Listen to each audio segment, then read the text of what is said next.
رسول اللہ صلی اللہ تعالی علیہ وسلم۔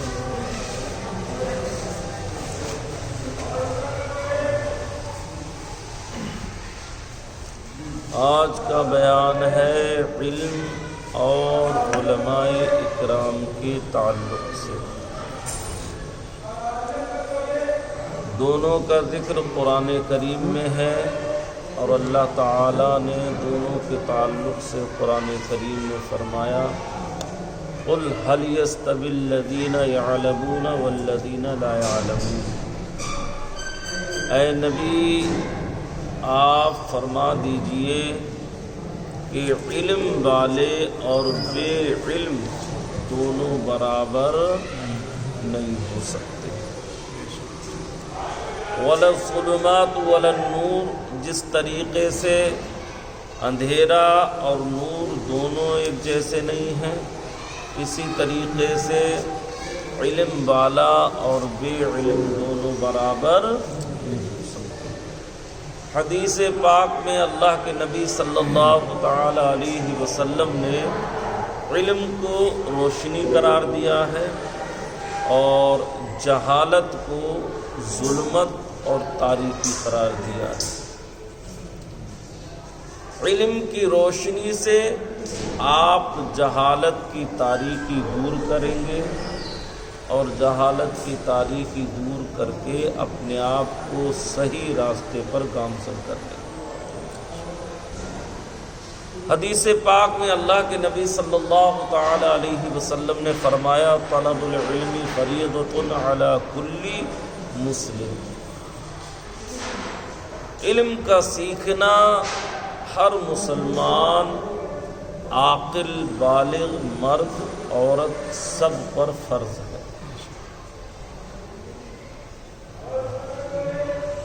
اس حدیث پاک میں اللہ کے نبی نے صرف علم کا سیکھنا فرض قرار دیا، نہ دین کا لفظ ہے نہ دنیا کا لفظ ہے، بلکہ آپ نے فرمایا علم سیکھنا فرض ہے۔ تو اب سوال یہ ہے کون سا علم سیکھنا فرض ہے؟ تو کہتے ہیں اتنا علم سیکھنا، اور یہ علم سیکھنا ہمارے اوپر فرض ہے جس سے کہ ہم اپنے ایمان اور عقیدے کو محفوظ کر سکیں، اور اتنا علم سیکھنا ہمارے اوپر فرض ہے جو ہماری زندگی کے لیے ضروری ہے۔ مثلا نماز کے مسائل ہیں، وضو کے مسائل ہیں، زکوٰۃ کے مسائل ہیں، رمضان المبارک کے مسائل ہیں، یا جو کاروبار ہم اور آپ کرتے ہیں اس سے متعلق مسائل ہیں۔ ان مسائل کا سیکھنا ہمارے اوپر کیا ہے؟ فرض ہے۔ لیکن آج انسان غفلت میں ہے، علم سے دور ہے، اور علم سے دور ہونے کی وجہ سے ہی وہ جہالت کی تاریکی میں ڈوبتا ہوا چلا جا رہا ہے۔ یہ ظاہر سی بات ہے، ہم اپنے آپ کو جبھی تو بچائیں گے جب ہمارے پاس علم ہوگا۔ جس تعلق سے ہمیں پتہ ہی نہیں ہے کہ یہ کام صحیح ہے یا نہیں ہے، اس میں کتنا گناہ ہے، اس میں کتنا عذاب ہے، یا اللہ اور اس کے رسول نے قرآن و حدیث میں کیا وعیدیں نازل فرمائی ہیں، جب ہمیں پتہ ہی نہیں ہوگا تو ہم اس سے دور کیسے بھاگیں گے؟ تو علم کا سیکھنا ہمارے اوپر فرض ہے۔ قرآن کریم میں اللہ نے اس کا بیان فرمایا۔ آگے اللہ تعالیٰ نے 22ویں پارے میں علماء کے تعلق سے فرمایا انما یخشی اللہ من عبادہ العلماء۔ سب سے زیادہ ڈرنے والی اگر کوئی قوم ہے اللہ سے تو وہ عالم۔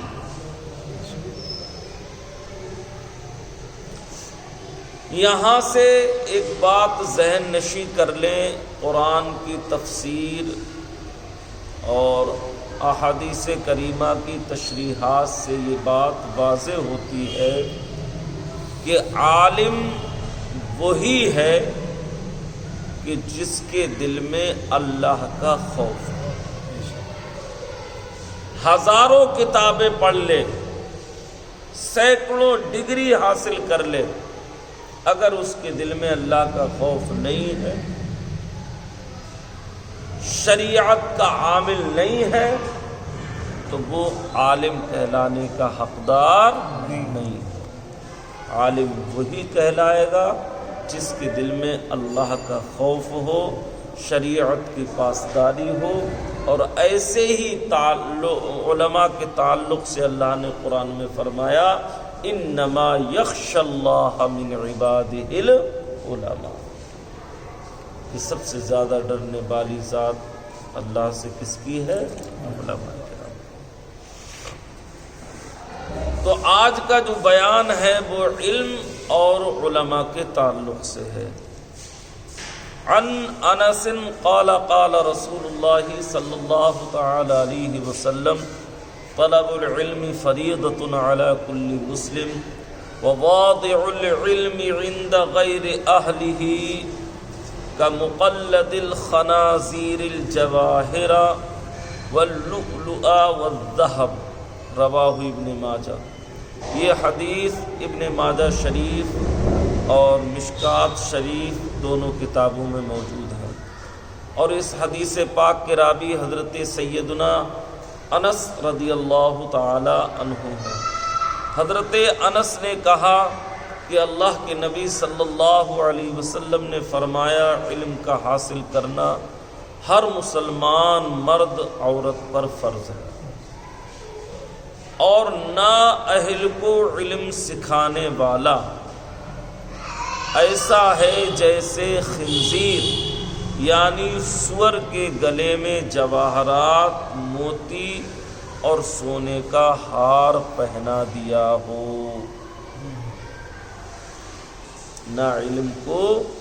نااہل کو علم سکھانے والا ایسا ہے جیسے خنزیر یعنی سور کے گلے میں جواہرات، موتی اور سونے کا ہار پہنا دیا، جسے علم کی قدر ہی نہیں ہے۔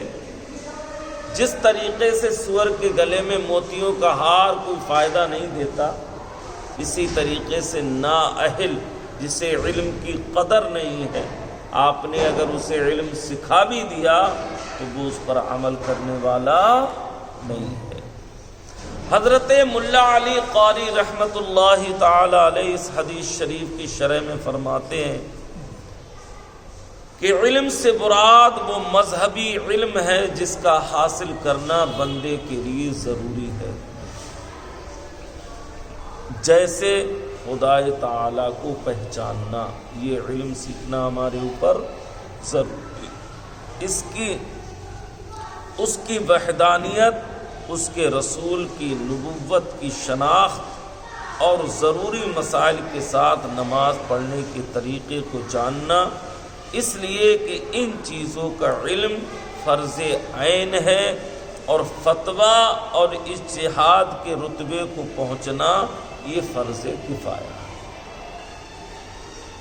اگر کوئی ایک بھی اجتہاد کے اس کو پہنچ گیا یا کوئی ایک بھی فتوے کا حامل ہو گیا تو فرض کفایہ ادا ہو گیا، ساری قوم گناہ سے بچ گئی۔ لیکن یہ علم سیکھنا اللہ کی ذات کے تعلق سے، نبی کی ذات کے تعلق سے اور نماز کے ضروری مسائل کے تعلق سے، یہ علم سیکھنا ہمارے اوپر کیا فرض عین ہے۔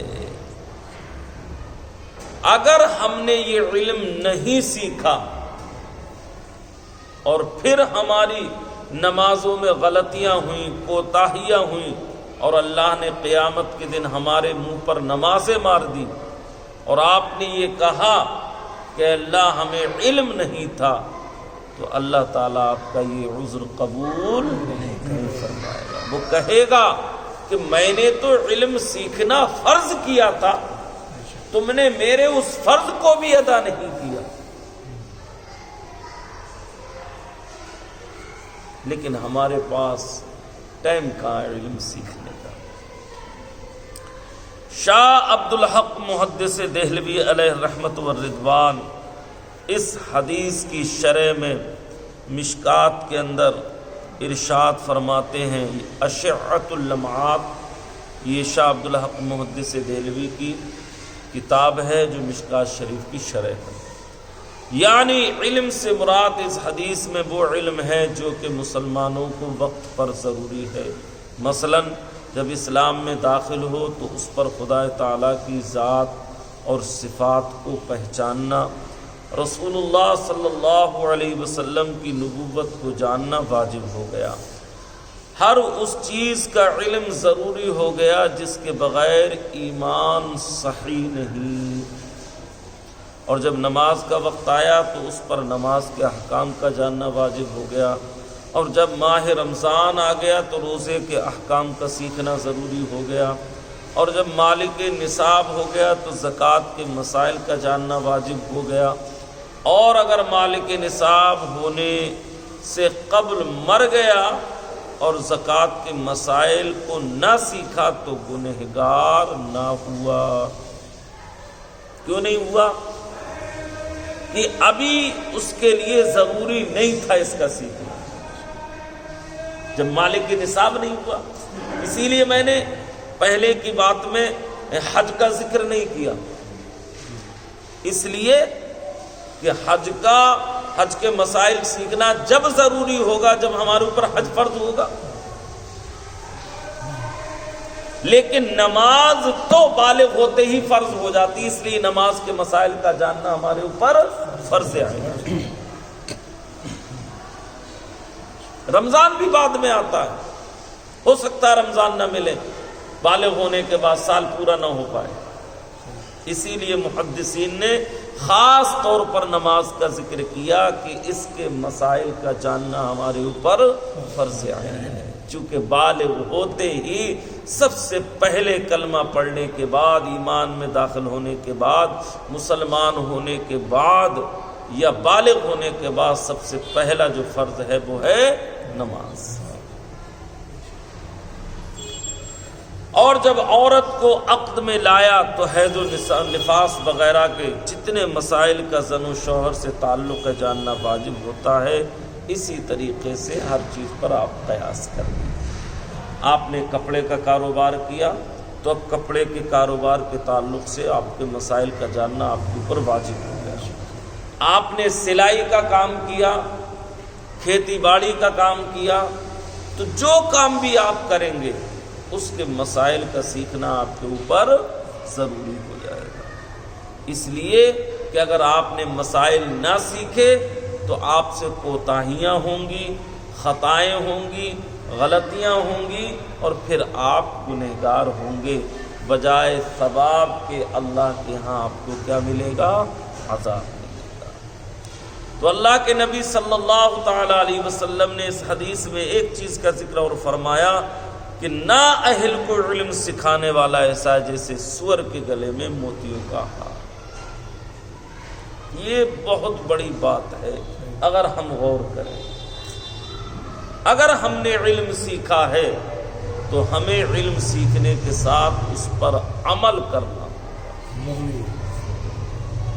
اگر عمل نہیں کیا، ہم نے اس علم کی قدر نہیں کی، تو ظاہر سی بات ہے کہ پھر وہ علم ہمارے لیے نفع بخش۔ سیدنا امام غزالی رضی اللہ تعالیٰ عنہ فرماتے ہیں، جب تک علم سیکھنے والا کوئی ہنر نہ سیکھ لے تب تک اسے علم سکھاؤ۔ کیوں؟ اس لیے کہ جب وہ ہنر سیکھ لے گا تو وقت ضرورت اپنا ہنر بیچے گا، اور اگر ہنر نہیں ہوگا تو ضرورت کے وقت وہ اپنا علم بیچ دے گا، اور دولت کے خاطر علم کو پیچھے ڈال دے گا۔ اس لیے ہمیں خود بھی علم سیکھنا ہے اور اپنے بچوں کو بھی علم کی طرف توجہ دلانی ہے، چاہے کوئی بھی علم ہو۔ علماء نے ایک چیز اور بتائی ہے، ایک ہوتا ہے علم دنیا اور ایک ہوتا ہے علم آخرت۔ تو کہتے ہیں علم دنیا کسے کہتے ہیں؟ تو کہتے ہیں علم دنیا وہ ہے جو دولت کمانے کے لیے حاصل کیا جائے، شہرت کمانے کے لیے حاصل کیا جائے، اب وہ چاہے انگریزی ہو، ہندی ہو، اردو ہو، عربی ہو، فارسی ہو، آپ پروفیسر بن جائیں، ڈاکٹر بن جائیں، انجینئر بن جائیں، سائنٹسٹ بن جائے، کچھ بھی بن جائے، اگر آپ کا مقصد صرف دنیا کمانا ہے اور آپ نے علم کی کتابیں ہزاروں پڑھ رکھی ہیں، قرآن و حدیث پڑھ رکھا ہے آپ نے، اور مقصد کیا ہے؟ صرف دنیا کمانا، تو کہتے ہیں کہ یہ پھر دنیاوی علم ہے، اور آپ عالم نہ بھی ہیں، آپ نے دنیا کا علم حاصل کیا ہے، لیکن آپ کا مقصد یہ ہے کہ میں اس علم کے ذریعے سے دین کی خدمت کروں گا، تو یہ علم آخرت جو آپ کے آخرت میں کام آنے والا ہے۔ تو علم صرف دنیا کمانے کے لیے نہیں ہونا چاہیے، علم آخرت کے لیے ہونا چاہیے، دین کی خدمت کے لیے ہونا چاہیے، لوگوں کی اصلاح کے لیے ہونا چاہیے۔ اللہ تعالیٰ مجھے بھی اور آپ سب کو ان باتوں پر عمل کرنے کی توفیق عطا فرمائے۔